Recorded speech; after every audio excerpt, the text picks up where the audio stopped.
বিদ্যুৎ short circuit হয়ে আগুন লেগে গুমরায় ফের ভস্মীভূত একটি ঘর, জ্বলে পুড়ে ছারকার নথিপত্র সহ ঘরের আসবাবপত্র। ঘটনাটি সংঘটিত হয় সোমবার সকাল ৯টা নাগাদ। খেলমা তৃতীয় খণ্ডের মোগলগড়ে বিশু দাস নামের ব্যক্তির ঘরে বিদ্যুৎ শর্ট হয়ে আগুন লেগে জ্বলে পুড়ে যায় ঘরের যাবতীয় জিনিসপত্র। গ্রামবাসীরা অনেক চেষ্টা করে আগুন নেভাতে সক্ষম না হলে অবশেষে খবর দেওয়া হয় দমকল বাহিনীকে। প্রায় ঘণ্টাখানেকের পর ঘটনাস্থলে উপস্থিত হয় দমকল বাহিনী এবং তাদের যৌথ প্রচেষ্টার ফলে আগুন নেভানো হলেও রক্ষা পায়নি ঘরের আসবাবপত্র। আসাম প্রাইম নিউজ 24x7-এ হিফজুর রহমান বড়বুইয়ার প্রতিবেদন, বয়েসে দীপজয় চক্রবর্তী। কিরকম আগুন লাগছে? তো কারেন্টে শর্ট করে আগুন উপরে বাড়ি মারছে। কেমন সময় জ্বলছে ঘর? ও তো প্রায় ঘন্টা হয়ে যাবে। পুরা মানে কিছু বাকি রয়েছে ঘর বা কিছু বাঁচিয়েছে নি?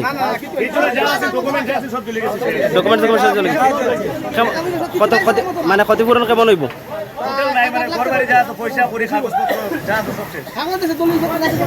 মানে সামানপত্র সব চলে গেছে।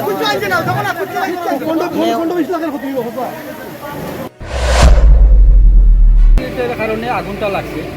সবচেয়ে বড় যেটা মানুষের খুব সহযোগিতা করছে এবং এখানে একটা মানে মেশিন লাগাইয়া আমরা ফায়ার ব্রিগেড আওয়ার আগ পর্যন্ত একটা মেশিন লাগাইয়া আমরা এই এলাকার প্রত্যেকটা মানুষ নিজের জানের ঝুঁকি নিয়ে সালের উপরে উঠে আপনারা হয়তো দেখছেন, হ্যাঁ, নিজের জানের ঝুঁকি নিয়ে তারা খুব বেশি প্রচেষ্টা করছে এবং কেউ আছে বালতি দিয়া দিয়া কলসি দিয়া যেভাবে সম্ভব হয়েছে।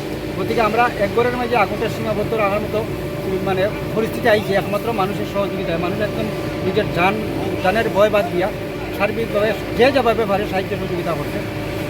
বর্তমানে আপনাদের দাবি বা সরকারের কাছে কোনো তার যে মানুষের গড়টা জ্বলছে দিনমজুরি মানুষ, আমি সরকারের কাছে দাবি রাখবো যে হের যে ক্ষতি যেটা হয়েছে ক্ষতি তো মানে তার জীবনে আর কোনোদিন করতে পারবো কিনা।